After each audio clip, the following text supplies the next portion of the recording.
어떻게 보면 외모지상주의의 연장선처럼 늙는다는 것에 대한 혐오가 너무 만연한 것 같아요. 실제로 제 지도 교수님이 작년에 어떤 논문 내신 걸 읽어봤는데 되게 노인이 늙는다는 감각을 어떻게 체험하는지에 관련된 논문이었거든요. 근데 이게 노인이 된다는 것을 어떤 지혜가 축적이 된다던가 이제 그런 식으로 잘 요즘은 보지도 않을 뿐더러 정신은 늙지 않는 상태에서 몸이 이렇게 변해가는 것을 어떤 주름이나 채취나 이런 것 하나하나를 되게 추하고 혐오스럽게 받아들인다. 근데 그게 자기 스스로 그렇게 느끼기 때문만이 아니라 아마 사회적인 그런 컨센서스가 있기 때문이겠죠. 그러니까 꼭 아름답지 않은 거를 아름답다고 말하는 건 아니지만 요즘 되게 젊게 사는 것에 대한 어떤 찬미하는 태도가 있잖아요. 노인이 되더라도 되게 멋지게 늙고 싶다라고 하는데 그 멋지게 늙는다는 거에는 어떤 건강과 어떤 되게 옷도 좀 말끔하게 입고 외적인 관리가 잘 되어 있는 어떤 그런 모습에 좀 어떤 진보적인 사고관 약간 이런 것들을 다 포함하고 있는 것 같은데 그런 식으로 이제 늙음을 찬미하는 것이 좀 어떤 함의를 갖고 있는지 사실 대다수의 노인들은 정말 자연스러운 늙음의 과정을 겪고 있는데 그 자연스러운 늙음의 과정은 상대적으로 좀 평가절하가 되고 있는 것 같고 그걸 노인들도 사실 내면화하기 때문에 자살 생각을 많이 하는 거라고 생각을 해요. 자살이라는 주제, 우울이라는 주제에 있어서 앞으로 한국이 좀 어떻게 나아가셨으면 좋겠어요?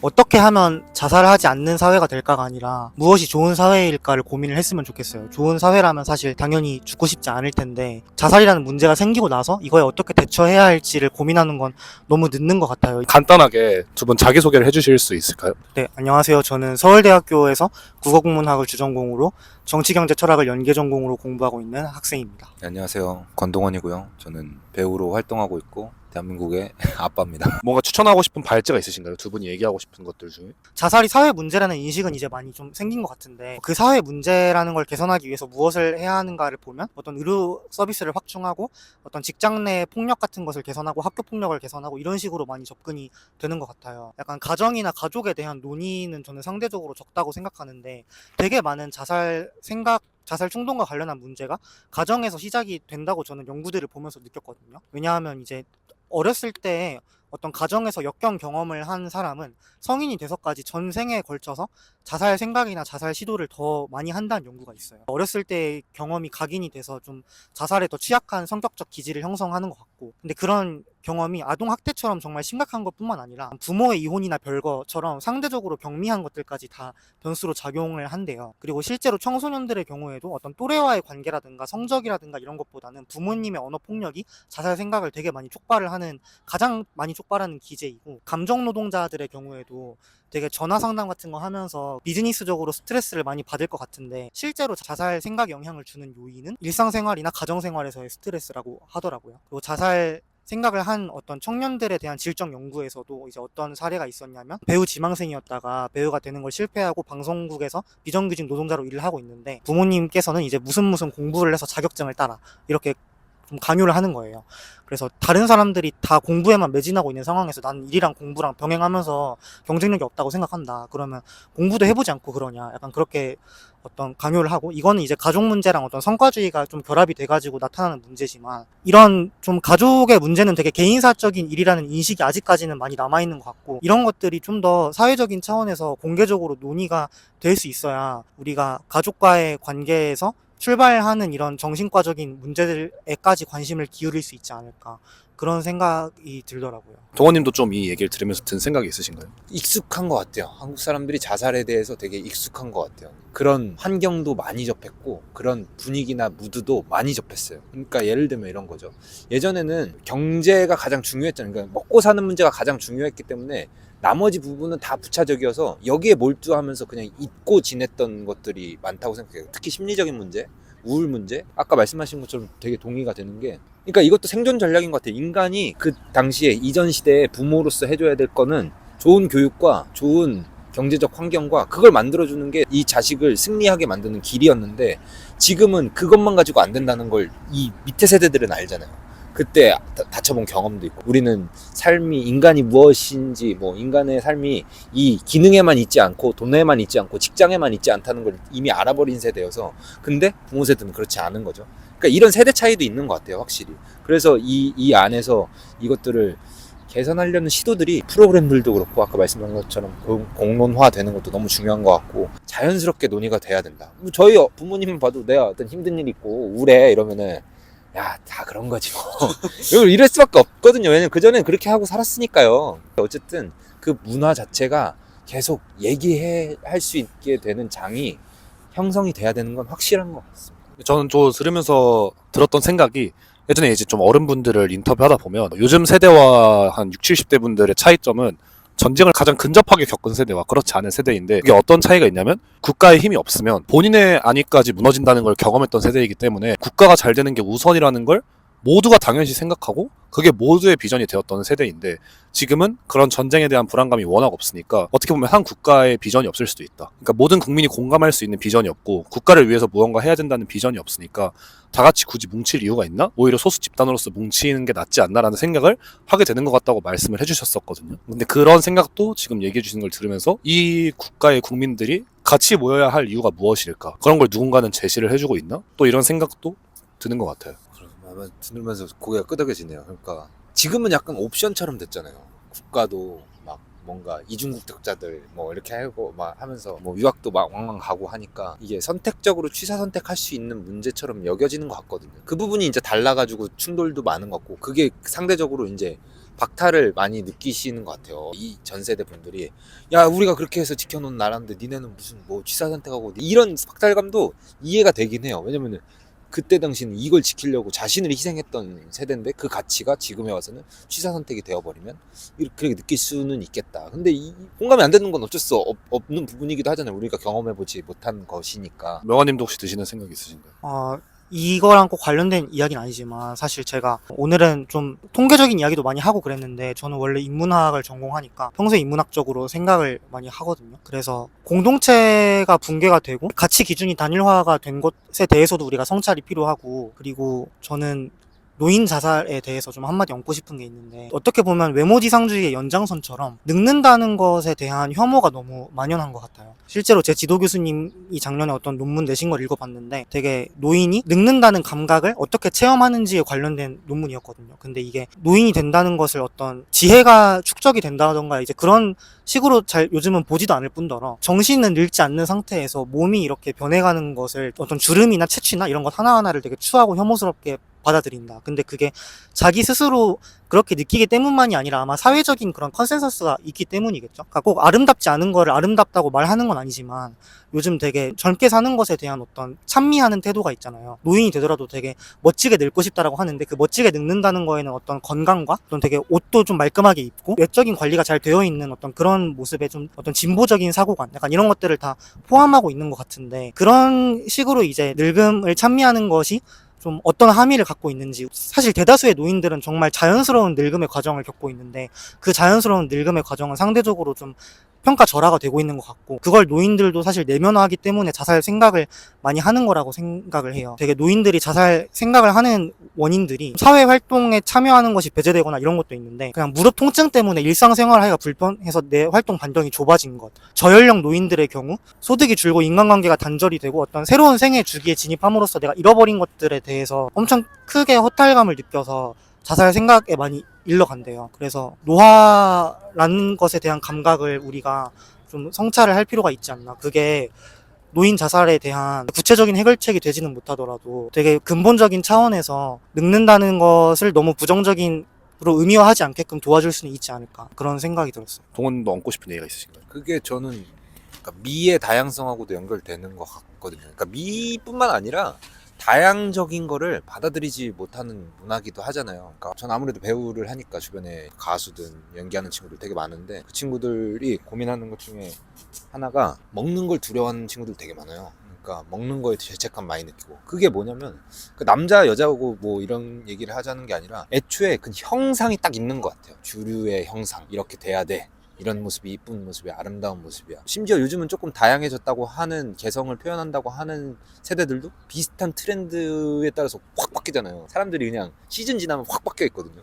저는 이제 주로 활동하는 데가 홍대여서 그런데 홍대여서 더 피부에 느껴요. 갑자기 시즌 바뀌면 그냥 사람들이 싹 바뀌어 있어요. 그리고 다 형태가 비슷하고 다 똑같이 태어나진 않았을 거 아니에요. 근데 지향점이 같다 보니까 계속 나를 어떤 틀 속에 맞추고 있다. 그러니까 노화 문제도 마찬가지인 것 같아요. 가장 멋진 모습에서 이탈될수록 그러니까 멋진 모습이라고 상정돼 있는 게 너무 분명하니까 이탈될수록 계속 박탈감을 느끼는 거죠. 그게 결국 이 가치 그레이드가 나눠져 있으니까 받아들여지지 못하고 두려워지고 여기서 벗어나는 것 자체가 너무 두렵고 이렇게 되는 거지 않을까. 이걸 좀 수용 범위 자체를 좀 넓혀야 되지 않을까. 근본적으로 문화적 차원에서는 사회가 좀 더 관대해져야 한다라는 생각이 드는 것 같고, 제도적으로는 이제 되게 생애 주기에 맞는 어떤 그런 삶을 살 수 있도록 좋은 사회를 만들어 나가는 것이 해결책이지 않나. 어쨌든 여러 문제들이 정말 복합적으로 연결돼 있는 것 같고 가장 좋은 해결책은 개개인이 더 오픈 마인드를 갖는 거겠지만 쉽진 않은 것 같아요. 말씀하신 대로 복합적인 문제여서 딱 자살 이렇게 해서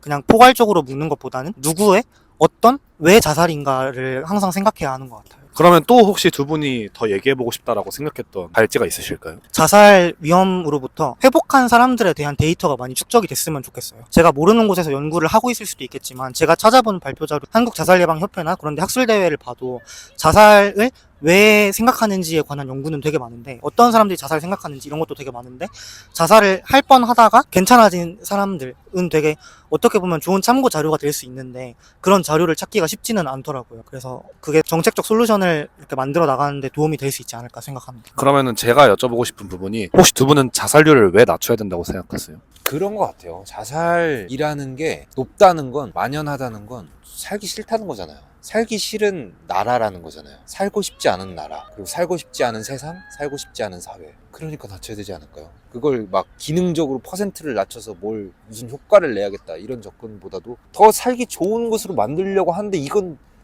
납득되지 않는 범위까지 저는 넘쳤다고 생각해요. 수치상으로도 그렇고 피부로도 그렇고. 그래서 그게 개선되어야 되지 않을까? 개선되면 사실 율이 낮아지지 않을까? 그런 생각이 그냥 지금 들었을 때는. 저는 너무 좀 아까워요. 그 한 사람 안에 정말 많은 그런 유전 정보와 가능성이 있고 잠재력이 있고 그 사람이 사회 속에서 획득할 수 있는 의미가 있잖아요. 제가 만약에 충동이었지만 11살 때 진짜로 자살을 해버렸으면 지금 여기 나와서 이렇게 메시지를 전하지도 못할 거고, 저의 되게 소중한 친구들과의 이런 관계도 이 세상에 없을 건데, 그런 의미를 찾아나가는 과정이 실현이 되지 못하고 그냥 없어져 버린다는 게 너무너무 아까운 거예요. 10길 물속은 알아도 한 길 사람 속은 모른다, 맞나요? 그런 속담에서도 나오듯이 한 사람이라는 것이 어떻게 보면 무한한 세계인 거잖아요. 그게 그대로 없어져 버린다는 거는 그 사람과 관계를 맺을 수 있었던 사람들에게도 정말 손해이고, 이미 관계를 맺은 사람에게는 더더욱 손해이죠. 자살 유족들의 정말 그런 평생 어떤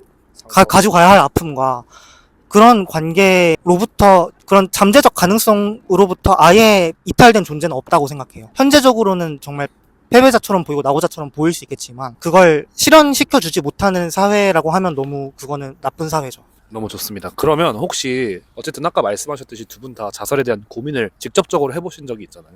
어느 정도의 깊이는 사람마다 다를 수 있겠지만, 그럼 그때 자신을 만나서 하나의 얘기를 전해줄 수 있다면 어떤 얘기를 좀 전해주고 싶으세요? 저는 그냥 안아주고 싶을 것 같아요. 내가 무슨 말을 한다고 해도 그 진심이 잘 전달될지 모르겠고 그냥 안고 토닥여주지 않을까. 그거보다 더 좋은 방법이 잘 생각이 안 나네요. 네가 생각한 게 다가 아니야. 좋은 것도 더 많고 나쁜 것도 더 많은데 여기서 결론 짓지 말라고 좀 얘기할 것 같네요. 결론 짓지 말라고. 뭐 세상에 확실한 게 얼마나 있겠으며. 그러니까 어쨌든 그 상황 속에서, 감정 속에서 그걸 그렇게 결정 짓고 딱 정해버리지 말라고 얘기하고 싶어요. 그러면 두 분이, 명환님은 10대 사람들에게, 또 동원님은 20대 사람들에게, 각각의 이제 낮은 세대에게, 또 그 세대 중에서도 자살을 고민하고 있는 사람들에게 해주고 싶은 말이 있으신가요? 지금 그 자살을 고민하는 10대를 상상만 해도 제가 다 슬픈데 걔를 알고 있는 사람들은 얼마나 슬프겠어요. 약간 그런 생각이 들어요. 정말 너의 죽음을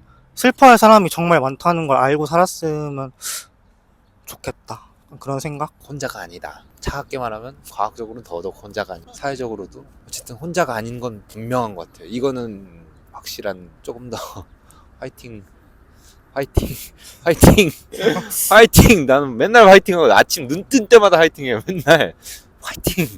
그러면 10대가 제가 생각하기에 가장 스트레스 받는 부분은 대학교 입시고, 20대가 가장 스트레스 받는 부분은 취업인 것 같은데, 그 부분에서 다양한 결과를 겪은 친구들이 주변에 있잖아요. 좋은 대학을 못 간 친구들도 있을 거고, 아니면 취업이 늦어지거나 아직까지 취업을 못하거나 창업을 했거나 실패했거나 정말 많을 것 같은데, 그 주제에 있어서 다양한 결과를 봤을 때 그런 부분에 있어서 스트레스를 받고 있는 친구들에게도 뭔가 해주고 싶은 말이 있으신가요? 조금 냉정하게 말하자면 대학 입시라는 게 모든 시험이 다 그런데 10대들은 이 대학 입시가 대부분 처음이어서 잘 모르는 것 같은데 모든 시험이나 평가 제도라는 게 그 사람의 가치를 온전히 평가를 할 수가 없어요. 그건 애초에 불가능한 구조이고 저만 해도 서울대학교를 추가 합격으로 들어갔고 그리고 들어가고 나서도 학사 경고도 받아봤고 우울증도 겪어봤고 그 사이에 다른 대학에 들어간 친구들이 또 자신만의 어떤 길을 개척해 나가는 걸 보면서 정말 사람이 어떤 그 시기의 어떤 속도와 방향이라는 것이 정말 천차만별이구나 하는 거를 아직 20몇 살밖에 안 살았지만 경험적으로 해마다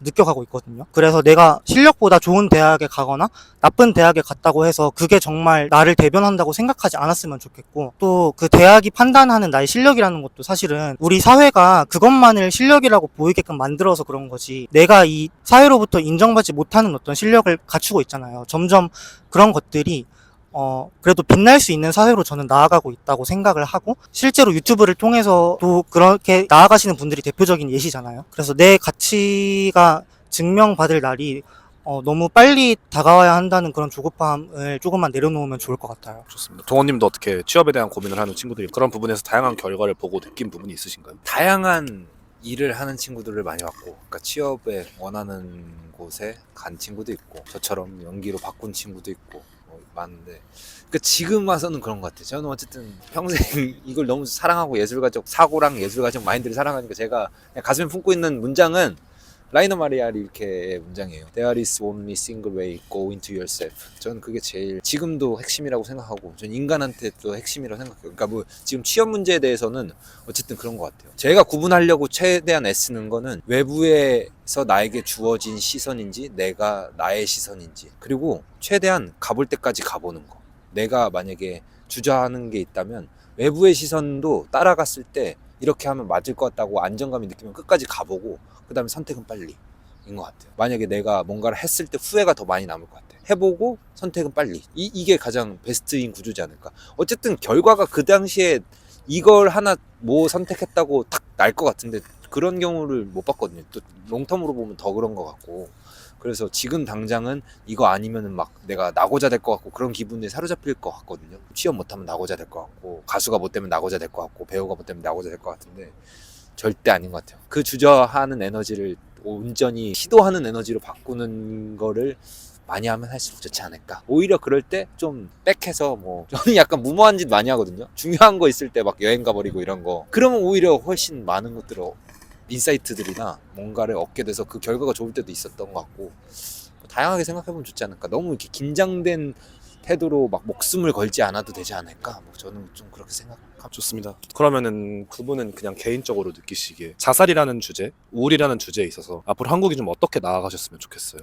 어떻게 하면 자살하지 않는 사회가 될까가 아니라 무엇이 좋은 사회일까를 고민을 했으면 좋겠어요. 좋은 사회라면 사실 당연히 죽고 싶지 않을 텐데 자살이라는 문제가 생기고 나서 이거에 어떻게 대처해야 할지를 고민하는 건 너무 늦는 것 같아요. 그리고 우울이라는 것이 좀 약점이 되지 않았으면 좋겠고 물론 이제 우울은 개인적인 문제이기도 하지만 너무너무 많은 환경적인 문제들이 있잖아요. 우울이 어떤 약점으로 좀 취급받지 않고 그냥 이 사람의 어떤 특성이구나 하고 만약 내가 우울하다면 좀 같이 어떤 그 우울감을 공유할 수 있을 때 우리가 좀 더 우울에 솔직한 사회가 될 수 있지 않을까. 그리고 우울에 솔직해지고 그만큼 우울을 해결하기 위한 방법을 찾아 나가면 그 과정에서 자살이라는 극단적인 선택지까지는 안 갈 수 있지 않을까 라는 생각이 들어요. 저는 이게 이해관계에 결부되지 않았으면 좋겠어요.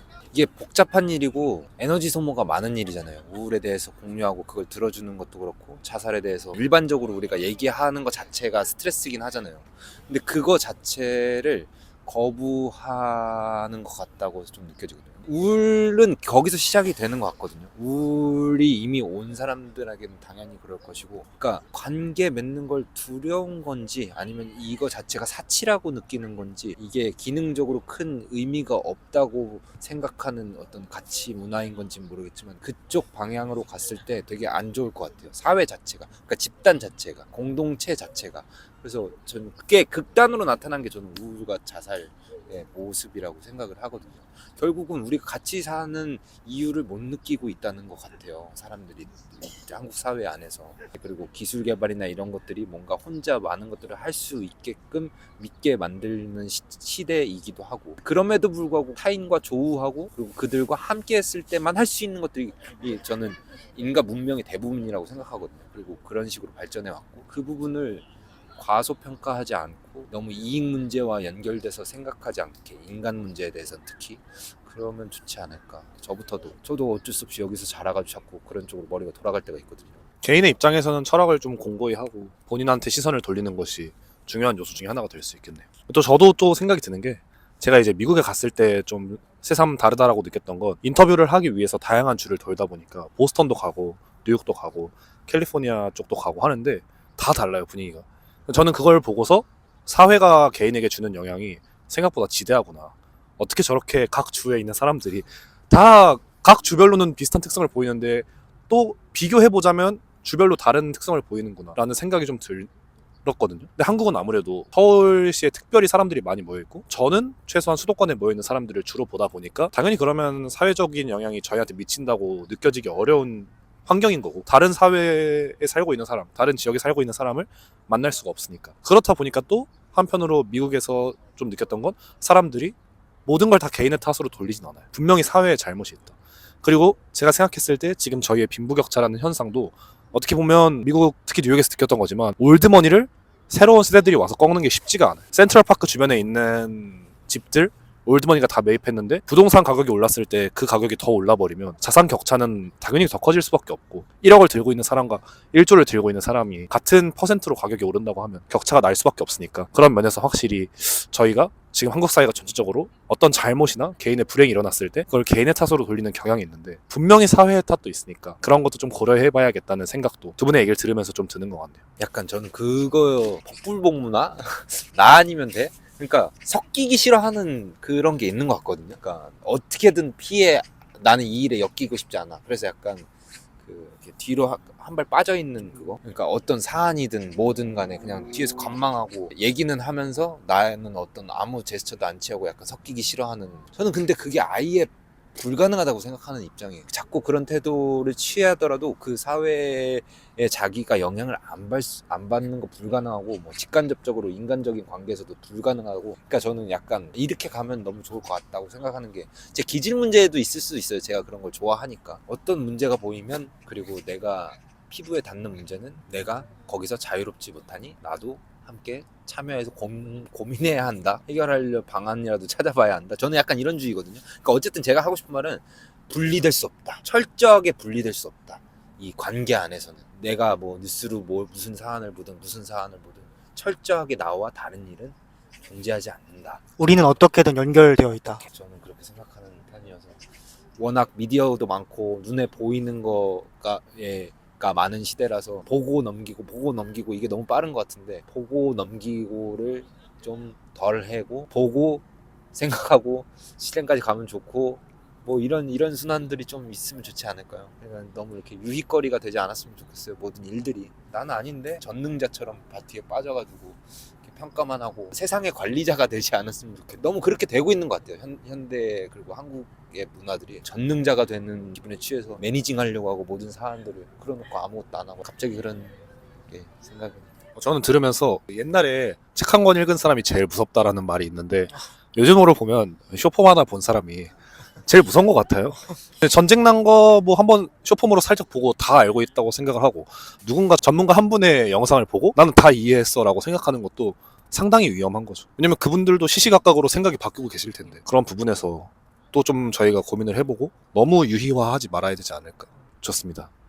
그러면 두 분은 지금 행복하신가요? 저는 만족도가 요즘 좀 높은 것 같아요. 행복이라는 건 결국은 뭐 내가 내 인생을 만족하는 어떤 느낌이지 않을까 싶은데, 근데 이게 너무 이상한 것 같아요. 그러니까 저는 제 인생이 이런 식으로 흘러갈 거라고 예상도 안 했고 이런 식으로 오히려 흘러갔을 때 난 불행할 거라고 생각했거든요. 결혼 문제도 저는 생각도 안 했었고 근데 굉장히 행복해요. 그리고 배우의 커리어 방향도 이런 쪽으로 흘러갈 거라고 기대도 안 했고 이쪽으로 흘러가기 싫었거든요. 근데 이쪽에 막상 와보니 새로 보이는 게 훨씬 많고 내가 그리고 자진해서 그쪽으로 자꾸 가게 되고 그러니까 내가 이전에 생각했던 개념이 그냥 완전히 학살이다. 실제로 실현해보면 그리고 그 시점에 가보니까 그래서 너무 생각 외로 너무 좋은데 요즘 저는 그래서 행복해요. 그래서 너무 예상하지 말고 살자가 제 약간 지론이에요 요새. 저는 지금도 별로 행복하지 않고 사실 행복할 필요성을 잘 못 느껴요. 제가 정신과에 다녔을 때 의사 선생님이 했던 말 중에 하나가 명환 씨는 어떻게 보면 문제가 아닌데 그걸 문제라고 생각을 하는 경향이 있네요. 근데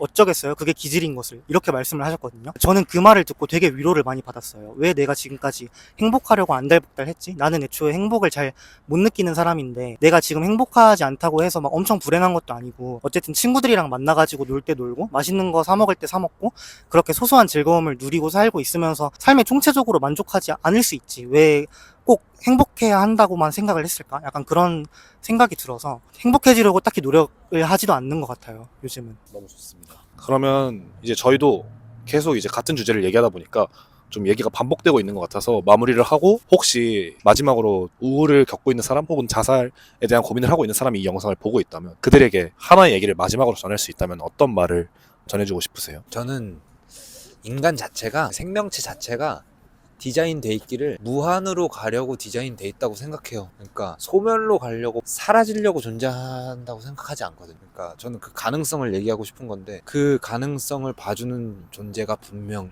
있다고 믿어요. 나의 가능성이든 타인의 가능성이든. 그래서 그 종결짓지 않았으면 그러니까 내 친구들도 많거든요. 저한테 얘기하는 친구들이 조금 오래 생각해보고 그리고 다른 방면 생각해보고 그리고 누군가는 그 가능성을 발현해 줄 사람이 반드시 나타난다고 믿고 그리고 봐왔어요. 그 시기만 넘기면 그게 오히려 그들의 재능으로 변하는 걸 왕왕 봐왔어요. 나의 가장 결핍이 나의 가장 큰 재능이 되는 걸 봐왔고 공부해서도 느꼈어요. 그리고 저도 완전 직면하려고 하는 스타일인데 저는 여기에 있는 이유가 제 인생에서 가장 비참했던 시절을 극복하려고 여기까지 온 것 같아요. 항상 생각을 해보면. 그래서 그 부분이 나의 큰 결핍이 아닐지도 모른다. 그게 오히려 나중에 나의 가장 큰 축복이랄지 재능이 될 수 있다고 저는 믿어요. 그래서 그 부분을 오히려 오래 보는 걸 해보자. 감히 그 마음을 제가 가늠을 할 수가 없어서 말을 고르기가 정말 어려운데 정말 가까운 사람이어도 내가 얼마나 힘든지를 모를 수 있어요. 왜냐면 그 사람이 나 자신은 아니잖아요. 그러니까 자살하기 전에 한 번만이라도